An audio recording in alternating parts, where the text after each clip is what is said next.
Right. So today we're going deep on Guantanamo Bay. Okay. And looking at some internet searches that we have about this place. Okay. And just trying to figure out, like, what is it about Guantanamo Bay that is so intriguing to people? Right. We've got a lot of different searches here.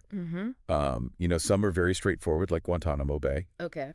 We've got some that are hinting at maybe some current events, like Trump Guantanamo. And then we have some really weird ones, like Lake and Riley Act summary. Interesting. Like, what is that all about? Yeah. So clearly this place is more than just a dot on the map. Yeah. So what do you think? Like, what's the pull here? I think it's that Guantanamo Bay is this really interesting place in our kind of collective consciousness. Most people have heard of it, but very few people actually know anything about it. Right. And I think that the name itself carries a weight and a sense of mystery and unease. It does, for sure. So let's back up for a second, though, and start with just like the basics of Guantanamo Bay. Okay. Where exactly is this place? So it's in Cuba. Okay. But it's been leased to the U.S. Navy since like the early 1900s. Wow. 1903. Okay. So it's this really strange geopolitical anomaly. Yeah. Where we have this like 45 square mile chunk of Cuba that's been under U.S. control for over a century. It's crazy. Yeah. Okay, so not your typical U.S. territory. No. And I think most people, when they hear Guantanamo, they think about the detention camp. Right. Gitmo, Guantanamo Bay Prison, these terms have become basically synonymous. Yeah, they really have. Yeah.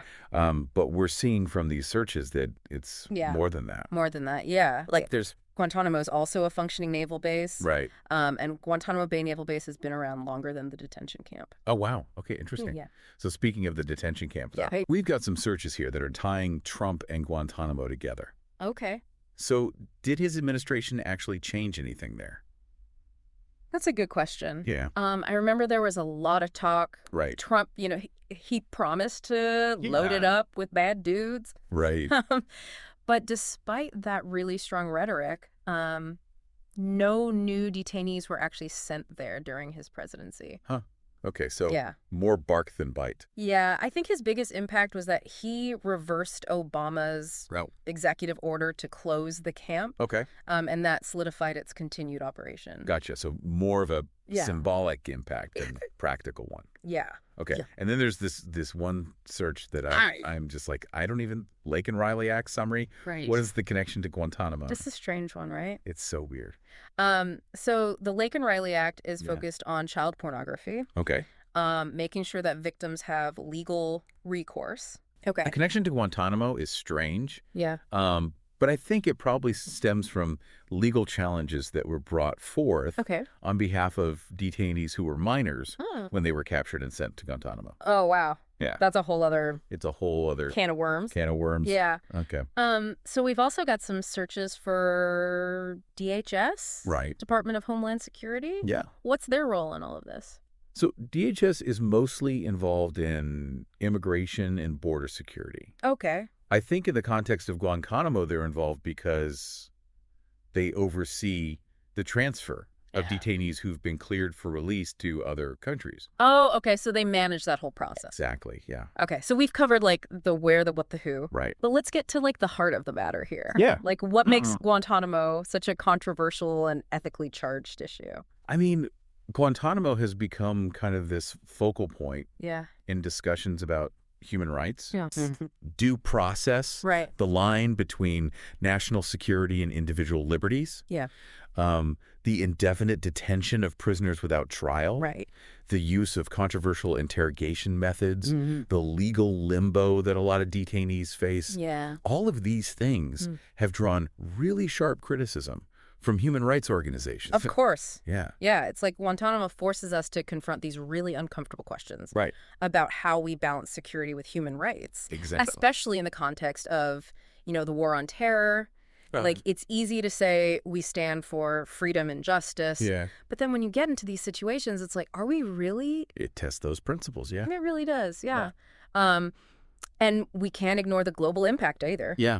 Absolutely not. I mean, Guantanamo has become, in a lot of ways, a symbol of American power. Yeah. And its potential for overreach. Right.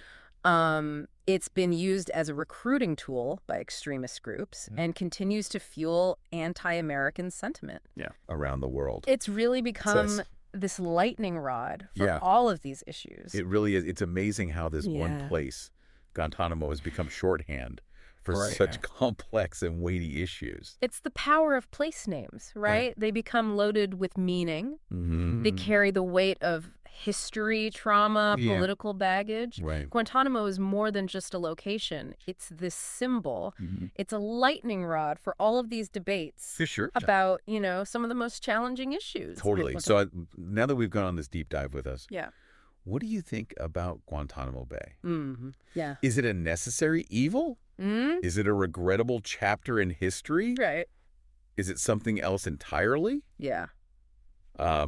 Keep exploring, keep questioning, and most importantly, form your own conclusions. Exactly. All right. That's it for our deep dive on Guantanamo Bay. Thanks for listening, and we'll see you next time. See ya. Bye. Today is your lucky day. Today is the day that our $3 website works for you, paying you directly to your PayPal daily. Imagine $3 ongoing continuous payments to your PayPal account. Imagine falling asleep and waking up to $300 in your PayPal account. How would this make you feel? How could this help you? What bills could you pay? What kind of fun could you have? What does that retirement look like now? All for a one-time payment of $3. This website is DFY done for you, fully built and completely hosted, and never stops collecting payments for you. You have spent $3 on coffee on a regular, but that coffee won't help you create multiple streams of income. Click the link below.